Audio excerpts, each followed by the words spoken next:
안녕하세요, 경쌤입니다.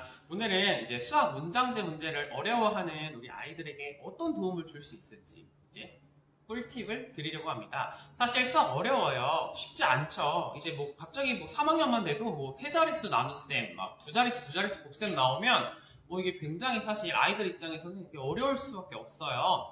저도 어렸을 때 수학이 굉장히 어렵게 느껴진 적이 몇 번, 관문이 있었는데 그 중에 하나가 뭐 곱셈, 분수, 소수 뭐 이런 식으로 수와 연산 쪽에서 많이 나왔어요.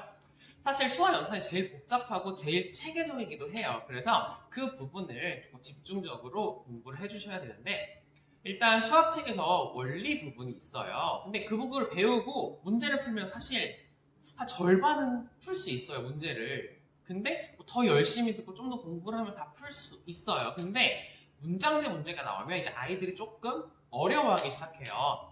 이게 왜 어렵냐? 사실 그냥 숫자가 나오면 이제 반복해서 연습한 대로 주르륵 풀면 돼요. 근데 문장제 문제가 나오면 읽고 이해를 하고 자기가 배운 내용을 끄집어내서 다시 풀어야 되는데, 방금 배운 거랑 그 전에 배운 거랑 이제 섞여서 헷갈리기 시작해요. 이제 덧셈, 뺄셈, 곱셈, 나눗셈, 사실 이제 어른들의 입장에서는 다르잖아요. 근데 아이들 입장에서는 곱셈을 배우면 덧셈이 헷갈리고, 나눗셈을 배우면 빼기가 헷갈리고, 이런 경우가 굉장히 많아요. 그래서 이 부분을 확실하게 짚고 넘어가려면 우선 첫 번째로 수학책에서 원리 부분을 좀 집중적으로 봐주셔야 돼요. 왜냐면 이 원리 부분을 굉장히 체계적으로 나와 있어요. 그래서 이제 문제를 많이 푸는 거를 하기 전에 우선 원리를 꼭 눈으로라도 한번 보고 원리 부분을 이해하고 넘어가야지 이제 곱셈은 왜 하는지, 이렇게 하는구나를 이해하지, 문제만 계속 풀면 실생활 문제를 풀 때 정말 더 어렵게 느껴집니다.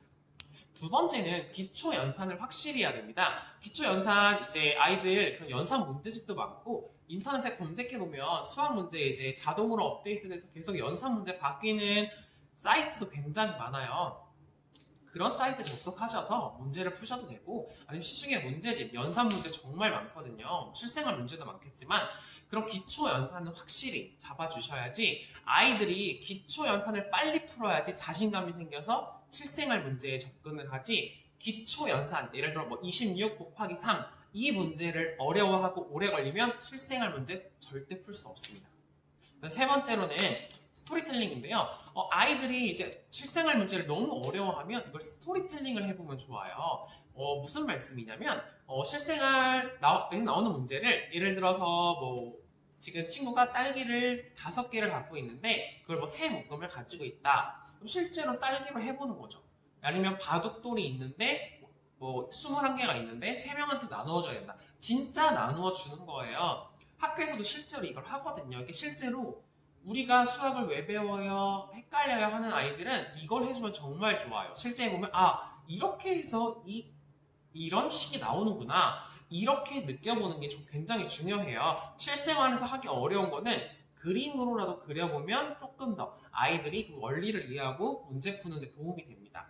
네 번째는 수학책을 한 권 더 구입하셔야 됩니다.